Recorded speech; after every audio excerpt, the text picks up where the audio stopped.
All 7 of us are yours. The words echoed in Judson Prior's mind as he stared at the young woman on his doorstep. Her dress was torn, streaked with dust, but her green eyes held steady, burning with something between fear and resolve. Behind her, 6 smaller shapes lingered in the shadows. Girls quiet and thin, their eyes sunken with hunger. The eldest couldn't have been more than 19. But she spoke like someone who'd carried too many hard choices on her back. Judson had found her father's body 3 days ago, Samuel Boon, face down in the creek that ran between their lands. Samuel had been strong, stubborn, still working his soil from sunup to sundown, and yet there he was, dead. No wounds, no sign of struggle, just gone. The strangest thing wasn't death, though. It was what Judson found in the man's hand, a crumpled note, trembling handwriting, listing 7 names and beneath them 2 words, he knows. Now, Samuel's eldest daughter, Tessa Boon, was standing in his doorway, offering a trade no man would expect. Marriage, all 7 sisters, in exchange for food, for shelter, for safety. But Judson could see it in her eyes, and this wasn't just about hunger or weather. She kept glancing at the tree line, like she was waiting for something. Or someone. Judson had lived by a simple rule all his life: protect your own and nothing more. But as Tessa stepped closer, her voice low and tight, she said something that made the hair rise on his arms. Something about her father, something about who or what had been watching Judson's land these past 2 nights. Suddenly, the paper in his pocket felt hot enough to burn through the cloth, and for the first time in years, Judson Prior felt like he might be in over his head. He'd never seen a woman like this. Strong, ragged, still beautiful, dangerous in a way he couldn't explain. She stood there like she belonged. Even though she hadn't slept in a real bed for who knows how long, her auburn hair caught the light just enough to remind him she wasn't a ghost. 3 days ago, he was worried about the creek running dry. Now 7 girls were standing on his porch, needing things he didn't have to give. Behind Tessa, the younger ones stayed close. The smallest was maybe 6, thumb in her mouth, peeking from behind a skirt. Each of them wore the same look, hollowed eyes, like they'd seen too much of the world too soon. Judson backed away from the door, rubbing a hand over his graying hair. His ranch was built for 1 man, 2 bedrooms. Small kitchen, 1 main room. The barn might work for now, but winter was creeping in, and survival up here wasn't easy, even for men. 7 mouths would burn through his stores, fast, and taking in Samuel's girls meant taking on their future. That wasn't something Judson had planned. But Tessa didn't wait for permission. She stepped inside like the deal was done. Her eyes scanned the room. I measured it. Her fingers brushed the edge of his kitchen table, testing its strength. She nodded once at the pantry, half open behind him. Then she turned back. Her expression had changed. The desperation was still there, but it had settled beneath something cooler. You're thinking this is more trouble than it's worth, she said, voice calm. You're thinking 7 girls means empty shelves, noise you don't want, problems you didn't ask for. She stepped closer. He caught the scent of smoke in her hair, saw the flickers of gold in her eyes. But you're also thinking about what I said, about someone watching your place, about what Papa knew before he ended up face. Down in that creek, the paper in Judson's pocket crackled again, and for the first time, he wondered if the name was written at the very top of the list had been his. But the mysterious watchers Tessa spoke of made everything worse. If her words were true, then taking in the Boon girls might not be charity at all. It might be survival. The hard part was deciding whether Tessa Boon was his salvation or the most dangerous snare he had ever stepped toward. There's something else, Tessa whispered, her gaze sliding to the window where the morning shadows stretched long across his land. Something Papa found out. Something about why our ground was worth killing for. And now they think you know it too. The words hit Judson like a hammer. He had believed Samuel's death was natural. A weak heart maybe, or a stumble in the creek. But Tessa was speaking of murder, of land worth killing for, of silent watchers who thought Judson carried secrets he did not even understand. His mind raked through the past weeks, searching for anything unusual. Any sign or word that might explain why anyone would want him dead. You're scaring the little ones, he said at last, nodding toward the cluster of girls by the door. The youngest had begun to whimper, sensing fear, though not the words. Tessa's face softened in an instant. She bent, lifting the child and whispering comfort. The change was striking. One moment she was bargaining hard, the next she was a gentle mother, her touch quieting the tears. Yet Judson noticed her eyes never rested. Even while soothing her sister, she kept glancing at the windows and door, watchful, coiled tight. That kind of vigilance didn't come from fancy or fright. It came from real danger lived firsthand. "Tell me about the land," Judson said slowly, easing into his chair and motioning for the girls to settle. The older ones took charge quickly, guiding the younger, sharing scraps of food from worn bags. Their calm efficiency told him this wasn't their first flight. Tessa remained standing, angled so she could see both the door and the creek. "Papa found something 3 weeks ago. He wouldn't tell me what, but he changed. Nervous, he made me swear that if anything happened, I should come to you. Said you were the only one he trusted." She paused, studying his face. "He also said it touched your land, too. That you had a right to know." The paper in Judson's pocket seemed to gain weight. 7 names, 2 words, "he knows." If Samuel had been killed for finding something, then whoever was behind it might already believe Judson was part of it. That explained the watchers, but it also meant taking in the Boon girls wouldn't be mercy. It would be choosing sides. He looked around his home. Afternoon light streamed through, catching the dust in the air. The only sounds were the girls murmuring as they shared their dry biscuits and the low call of cattle outside. 30 years of peace, bought with sweat and solitude. And now in the space of a morning it all felt like it was slipping away. "How long before they come here?" he asked, startled at his own words. At some point he had stopped weighing whether to help them and started planning how to keep them alive. Tessa's face drained pale. Her steady mask broke. "They came yesterday morning. 3 men on horseback, asking questions about Papa's last days. When I said he died naturally, they wanted to search the house." Her voice shrank to a whisper. "That's when I knew we had to run." Judson's stomach tightened. If men with guns were riding door to door, then Samuel had uncovered something mighty important, something worth blood. The sensible thing was to turn these girls away, point them to the authorities, and wash his hands of it. But when he saw the smallest Boon girl nestle against Tessa's side, her face finally soft with trust, Judson knew it was already too late. Did they find what they were looking for? He asked. He asked, though something in Tessa's expression warned him the answer would only tangle matters further.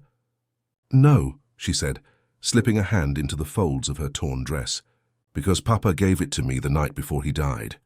She drew out a small leather pouch, no bigger than her palm, and placed it gently on Judson's table. Its weight felt far greater than its size.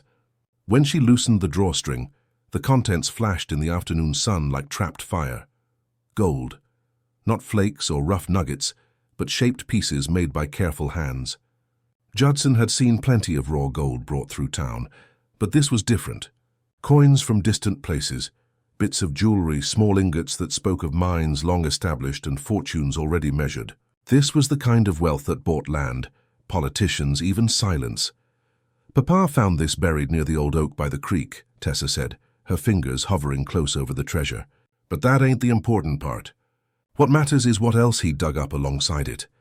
She glanced toward her sisters, making sure they were distracted with their meager food, then leaned in close. "Maps, surveys, papers showing our creek ain't just the boundary between 2 neighbors. It cuts straight across the richest vein of gold this territory has ever known." The meaning slammed into Judson like a landslide. If those papers were true, then Samuel's land and his own ranch sat atop a fortune that would draw prospectors, swindlers, and killers from 500 miles. Samuel's death, he thought grimly, wasn't a chance. It was the first move in a fight over the most valuable claim in these mountains.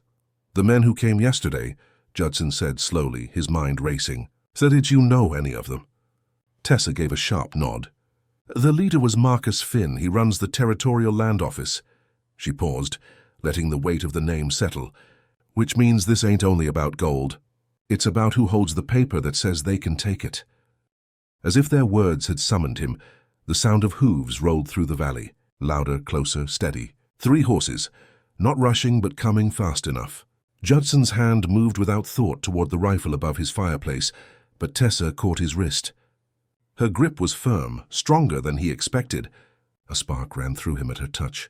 Unwelcome, confusing, yet impossible to ignore. "If you fight now, they'll know you're part of this," she whispered. To hide the girls first. Her hand stayed on his arm, small against his rough skin, yet anchoring him in place. The younger Boon sisters had already gone quiet at the hoofbeats. Their eyes turned to Tessa with the reflex of children long trained to follow. She motioned toward the back, and they slipped away like shadows, vanishing into the smaller bedroom with practiced fear. Only Tessa remained. She stuffed the glittering Holland papers back into the pouch with quick fingers. There's a loose board under my bed, Judson muttered. Put it there. She hurried toward his room. He tried not to think about how natural she looked stepping into his private space, moving among his things as if she belonged, a sight his home hadn't seen in over a decade. Outside, the riders pulled up. Spurs jingled. Leather creaked. Through the window, Judson spotted 3 men dismounting. They moved easy but wary, like men used to keeping one hand close to iron. The leader was tall, well-dressed, his boots polished even after the trail. Marcus Finn, just as Tessa had said. The other 2 were muscle, plain and simple, the kind who carried violence as casual as a pocket-knife. Judson opened his door before they could knock. He stepped out on the porch with the steady calm of a man with nothing to hide. Afternoon, gentlemen. What brings you out this way? Marcus Finn smiled thin, though his eyes stayed cold as creek water in winter. Mr. Prior, isn't it? We're looking into the unfortunate death of your neighbor, Samuel Boon. Just a few questions about when you last spoke with him. Didn't speak much with Samuel, Judson answered truthfully. We were neighbors, not friends. We nodded when we passed. Helped each other round up stray cattle once in a while. That was about it. Interesting, Finn said, pulling out a narrow notebook. Because according to what we've been told, Samuel came here the day before he died. Stayed for quite a while. His smile didn't change, but his voice carried that same low threat, the kind a man uses when he already knows you're lying. Behind him, Judson caught the quiet sound of soft steps, Tessa returning from the bedroom, careful not to make a sound. She was listening, depending on him, and somehow that made Judson stand taller. Whatever Samuel had uncovered, whatever these men were trying to dig up, he was done ducking from it. My memory's just fine, Judson said, voice steady. Samuel never stepped foot on my land the day before he died. It was a lie. A dangerous one. And he knew the second it left his lips. He had just picked a side in a fight he barely understood. Marcus Finn's smile grew wider. Judson's stomach sank. Finn reached into his vest and pulled out something small and silver that flashed in the sunlight. Samuel's pocket watch, the one he always had on him. Judson had seen him check it near every time they'd spoken. Funny thing, Finn said, turning the watch in his hand. We found this caught on a fence post, right on the edge of your land. He let the silence hang. The same fence that borders the creek. The same creek where poor Samuel was found. He tilted his head. Now how do you reckon it got there if he never stepped onto your land? Judson's mouth went dry. The lie had snapped before he could even reinforce it. He felt sweat bead under his collar. The mountain air no longer cool. Behind him, he could feel rather than hear Tessa's sharp breath. She had taken a chance, brought her sisters here, trusted him, and he had already failed her. Maybe he dropped it while checking cattle, Judson said, the excuse weak even as he spoke. They both knew better. Samuel would never misplace that watch, and folks around here knew it. Or maybe, Finn said, his voice sharpening, he came here to talk, something valuable, something that made folks really uneasy. One of the men behind Finn shifted, his hand drifting a bit closer to his gun belt. The warning couldn't be clearer. This wasn't just talk anymore. Judson ran through his choices. He could keep lying, but Finn probably had more proof. He could tell the full truth, but that would put the Boon girls in even more danger, or he could walk a middle path. Risky, but maybe it'd buy them time. You're right, Judson said, slow. He did stop by. But not the day before he died. It was 3 days prior. Came to talk about water rights. Said he was thinking of expanding his herd. Half-truth. Close enough to believe. Maybe enough to steer things in a different direction. But even before Finn responded, Judson knew something had gone wrong. Behind the group, one of the hired men crouched down, eyes on the dirt. His fingers brushed over the ground with a tracker's focus. Then he looked up and gave Finn a silent nod. Interesting, Finn said again, but now there was mockery in the word. My friend here says there's fresh prints near the house, he pointed with his chin. Small ones. Women's boots. 7 sets in total. He raised an eyebrow. Now, unless you've taken up hosting social calls from a traveling sewing circle, I'd say you've got company inside. The mask was gone. Finn wasn't guessing anymore. He knew. Judson's lies had only made things worse.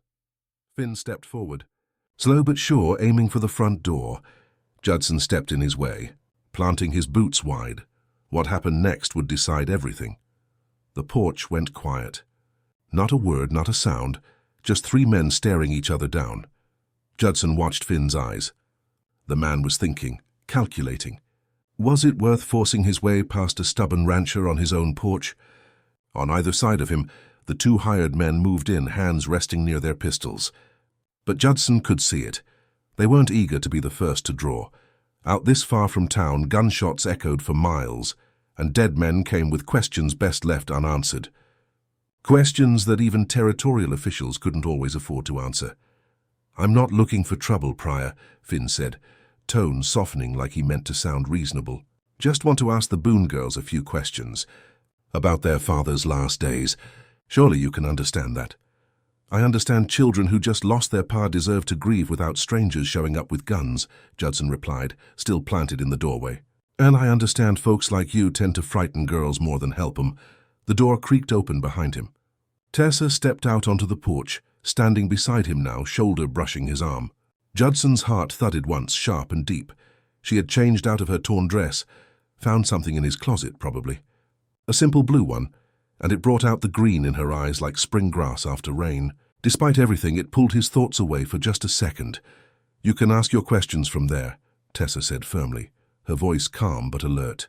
"My sisters have had enough without strange men barging into their only safe place." Finn turned his attention to her, like a hawk spotting a rabbit. "Miss Boon," he said smoothly. "My condolences. I'm sure your father was a good man, just caught up in something too big for him." He paused, studying her face, fishing for a flicker of fear. These mountains can be cruel to folks who don't understand how territorial law works. Claims get muddy, boundaries get messy, good people get stuck in the middle. "What exactly are you saying?" Tessa asked, and Judson caught the slight tremor in her voice. "Hidden beneath the steel, I'm saying," Finn replied. "Those things your father found well, they'd be best handled by folks who know what they're doing. The territorial government's got experience, got power, things simple farm families don't." His smile never broke, but every word was loaded. "Of course," he added, "if someone were to hide those discoveries, keep them from the law, well, that'd be serious. Might cost a family their land. Maybe worse." The meaning wasn't subtle anymore. Turn over whatever Samuel had found, or watch as trumped-up charges tore the girls from their home and each other. Tessa's hand found Judson's. Her fingers were cold but steady. The touch sent a jolt through him, sharper than before, and right then Judson knew. He was in this now, deeper than pride, deeper than safety. These girls were his now. "You've got until tomorrow morning to think about my offer," Finn said, stepping toward his horse. "After that, I'll have to take official steps." He looked back at Tessa and tipped his hat with a smirk. "For your sake, Miss Boon, I hope you make the wise choice." The 3 riders turned and headed off, hooves fading toward the ridge. As they disappeared from view, Judson tightened his grip on Tessa's hand. He wasn't sure if what he'd just done had saved them, or signed their death warrants. The second the riders were gone, he pulled her inside and bolted the door behind them. The younger Boon girls came out of hiding like deer at dusk, eyes wide, faces pale. They knew. Even the little one clutching her doll seemed to sense it. This place might not be safe for long.